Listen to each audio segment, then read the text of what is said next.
ថ្ងៃនេះយើងមកស្ងោរសាច់មាន់ជាមួយនឹងមើមត្រាវ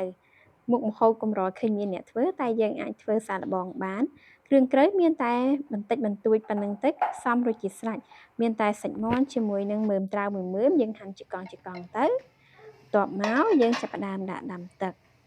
នៅពេលដែលយើងរង់ចាំទឹកពុះយើងអាចមកកាប់មាន់នេះជាកង់ហើយយើងថែមគ្រឿងក្រៅចូលទៅក្នុងនឹងទៅបើសិនជាបងប្អូនចង់បានស្ងោរមាន់ទាំងមូលហើយបកចេញមកវិញរួចយើងបេះសាច់វាដាក់ជាចំណិតក៏បានដូចគ្នា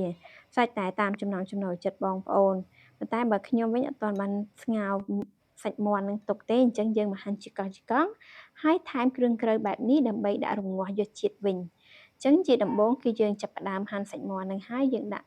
អំបិលស្ករប៊ីចេងជាមួយនឹងដុំស៊ុបហើយថែមជាមួយនឹងខ្ទឹមសទៅដើម្បីកាត់ឆ្អាបយើងដួសទឹកពុកនេះយកមកជ្រុំជាមួយនឹងសាច់មាន់ជាមួយនឹងគ្រឿងក្រៅដែលយើងបានដាក់ដើម្បីឲ្យវាចេញជាតិអញ្ចឹងយើងចាប់ផ្ដើមមកដូចតែយើងស្ងោរឆ្អឹងជំនីឬក៏ស្ងោរស្អីផ្សេងដែរយើងអាចធ្វើតាមរបៀបនេះអញ្ចឹងយើងចាប់ផ្ដើមដាក់ទឹកហើយជ្រុំវាទៅនៅពេលដែលជ្រុំនេះបងប្អូនគ្រាន់តែជ្រុំឲ្យវាចូលជាតិចូលអីហើយគឺយើងអាចដាក់ស្ងោរទៅក្នុងឆ្នាំងវិញបានសំខាន់ឲ្យតែវាចេញជាតិចេញអីមកគឺរួចជាស្រេចគ្រាន់តែនឹកឃើញបែបនេះអូយឈ្ងុយសាច់មាន់មែនតែនយើងចាប់ផ្ដើមដាក់សាច់មាន់ដាក់អីចូលទៅដែលយើងបានជ្រុំរួចហើយនឹងចូលទៅក្នុងឆ្នាំងហើយធ្វើការរងាស់នេះយើងមើលទៅតាមសាច់មាន់ដែលយើងបានទិញបើយើងមាន់ស្រែឬក៏មាន់បីសាសអីយើងអាចដាក់រងាស់មកល្មមទៅបានហើយបើសិនជាយើងប្រើមាន់ស្វិតអាហ្នឹងយើងរងាស់យូរឥឡូវនេះយើងរងចាំឲ្យទឹកពុះដើម្បីដាក់ស្ងោររងាស់សាច់មាន់ជាបដាហើយសូមបងប្អូនកុំភ្លេចជួយ like share subscribe channel YouTube ក៏ដូចជា Facebook page របស់នាងខ្ញុំផងឈ្មោះអ៊ុំចាណេត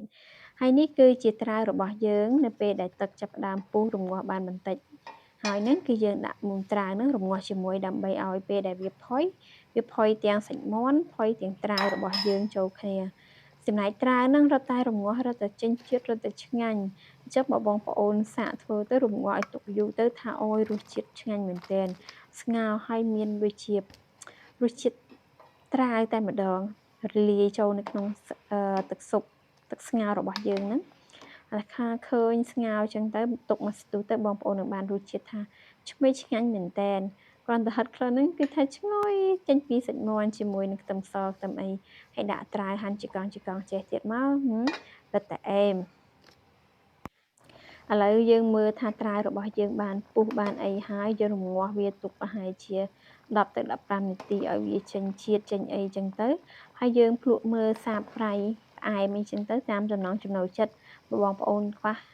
ខាតឬក៏ស្ទើររសជាតិអីយើងថែមថយទៅតាមរសជាតិតាមចំណង់ចំណូលចិត្តនីមួយឥឡូវនេះឃើញថាស្ងោរហើយថាឈ្ងុយមែនតែនយើងចាប់ផ្ដើមថាពុះគ្រុកចឹងមើលទៅទំនងបងប្អូនចឹងយើងបន្ថែមជាមួយនឹងស្លឹកខ្ទឹមដើម្បីយកពណ៌រឹតតែស្អាតមកគឺជាការស្រេចតែប៉ុណ្ណេះគឺស្ងោររបស់យើងរួចស្ងោរឆ្អិនប៉ុណ្ណេះហើយយើងរៀបចំចានមកសម្រាប់ដួសទុកដាក់ទុកហូបសម្លនេះងាយស្រួលប៉ុន្តែយើងអត់សូវឃើញមានអ្នកធ្វើទេបងប្អូនអាចសាកធ្វើបានគ្រឿងក្រៅផ្សំងាយមានតែសាច់មាន់មើមត្រាវខ្ទឹមសស្លឹកខ្ទឹមអីហ្នឹងគ្រឿងក្រៅយើងថែមថយតាមចំណង់ចំណូលចិត្តមកហើយយើងចាប់ផ្ដើមដួសដាក់ចានចេះមកបងប្អូនហើយស្ងោរត្រាវក៏ឆ្ងាញ់ហើយបើយើងគិតដល់បង្អែមត្រាវហ្នឹងវាមកបែបទៀតឥឡូវមកដួសក្តៅហុយចឹងមកហត់បែបហ្នឹងក៏បានដាក់ជាមួយនឹងបាយទៀតក៏រឹតតែត្រូវឆ្ងាញ់មែនតើពុកម៉ែបងប្អូនទាំងអស់គ្នាកុំភ្លេចសាកធ្វើមើលផងណាហើយបើបានរសជាតិបែបណាខមមិននៅខាងក្រោមប្រាប់ខ្ញុំផងអរគុណពុកម៉ែបងប្អូនទាំងអស់គ្នាដែលបានទស្សនាតាំងពីដើមរហូតដល់ចប់សូមជូនពរមានសុភមង្គលសុខសុវត្ថិភាពតាមផ្លូវទៅណាមកណាមានតែលាភមានតែជ័យហេងជូនពរចិត្តចូលឆ្នាំខ្មែរនេះសូមសុខសប្បាយទាំងអស់គ្នាអរគុណជំរាបលា